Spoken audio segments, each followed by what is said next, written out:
rruga Jordan Misja. Po, ngrije pak zërin, të lutem, po. Ka qenë viktima bashkë me 2 fëmijë ka qenë shoqëruar duke dalë nga rruga, nga trotuari në krah të arkivës shtetit dhe rrugës Jordan Misja. Bëhet fjalë për zonën e Unazës nga Zogu i Zi tek treni. Tek treni është tek rruga e Jordan Misjes, rruga për tek Burgu 313, siç ndihen ndryshe. Edhe ngjit me arkivën. Në kryqëzim, në fakt semafori ku kishte mbi 1 muaj që nuk punonte, semafori që është në kryqëzim fiks tek pjesa e kryqëzimit. Kishte 1 muaj që nuk punonte, nuk punonte, pulsonte vetëm Portokallia.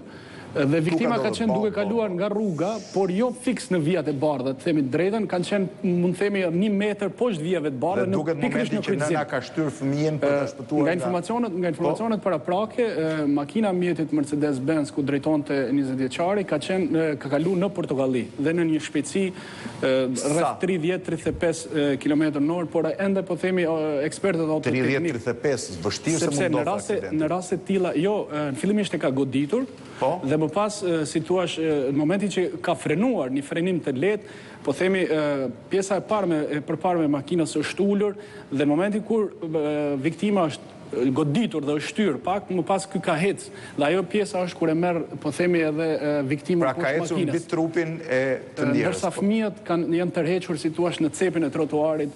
Ajo që mund të them, Blendi, në këtë zonë ekzistojnë në fakt 2 semaforë të cilët ishin jashtë funksionit, 20 metër më poshtë, po prap një semafor tjetër është vendos i cili funksiononte. Këtu vijat e bardha bashkia ka vite që po themi janë fshirë dhe nuk figurojnë, nuk duken fare vijat e bardha në fakt, për të thënë ose për të frenu mjetët të cilët në momentin kur kalojnë kombësorët ulin shpejtësinë. Ndërkohë, 20 vjeçari ka informacione me se merrej. Nuk të kujt e kishte makinën 20 vjeçar që ngjet një Mercedes të familjes, në fakt. Të familjes. Është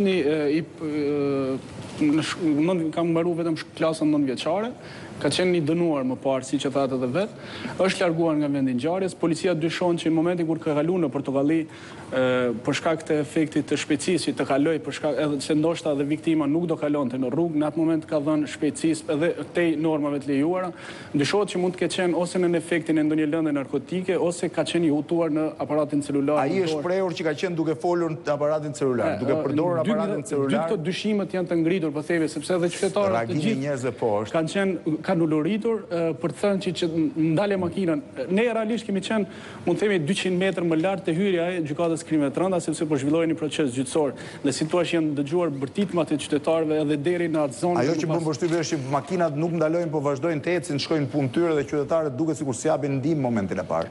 Në fakt të gjithë banorët përreth, ndërsa makinat shumicën e rasteve në fakt në raste të tilla mundohen të shmangin për shkak të ndonjë dëshmie, apo ka pas raste edhe një makinë e rastit në fakt që e ka marrë viktimën dhe e kanë drejtuar për në spitalin ushtarak ku edhe kanë ndruar jetë mas 2 orash nga dëmtimet të mëdha në kokë dhe në gjoks. Nga se sipas ekspertizë mjekësisë ligjore ka qenë edhe shoku traumatik ajo që ka shkaktuar vdekjen dhe thyrje të ndryshme në kokë dhe në pjesën e gjoksit. Në fakt dëshmia për djalin ka të dhëna tjera veç kësaj? Pra aksidenti ju thoni ka ndodhur për arsye të mungesës së semaforit, po ju thoni ka hyrë me Portokalli. Pjesa e poshtme e makinave që zbresin për në zonën të Zogut Zi nuk funksiononte semafori, ndërsa semafori që ishte përballë, po themi në pjesën tjetër ekzistonte dhe punonte. Themi ky semafori që ndodhet në kryqëzimin e Don Boskos, po themi ky ngjitur me arkivën e shtetit nuk funksiononte. Kurse në atë moment funksiononte. Atë moment pjesa e hyrjes, po themi, e pjesës Zogut Zi për te tereni ka funksionuar. Çuditshme është fakti se këtu në fakt gjithmonë rrini punonjës policie. Në atë momentin e aksidentit nuk ka pas asnjë punonjës policie në këtë kryqëzim, sepse unë kaloj thuajse çdo ditë për shkak se e banoj diku këtu më afër dhe gjithmonë në atë zonë ka qëndruar një punonjës i policisë rrugore. Çuditërisht në ato momente nuk ishte asnjë nga ato punonjës të policisë që drejtonte atë trafikun. Por ky kryqëzim është, po themi, një nga pikat e zeza të kryeqytetit ku ndodhin aksidente të shumta. Vetëm 20 minuta më mbrapa ka ndodhur po një aksident tjetër, 2 mjetë janë përplasur dhe po gjatë ditës sotme ka ndodhur një tjetër aksident në të njëjtën zonë. Akoria, çfarë informacionesh kishte më shumë për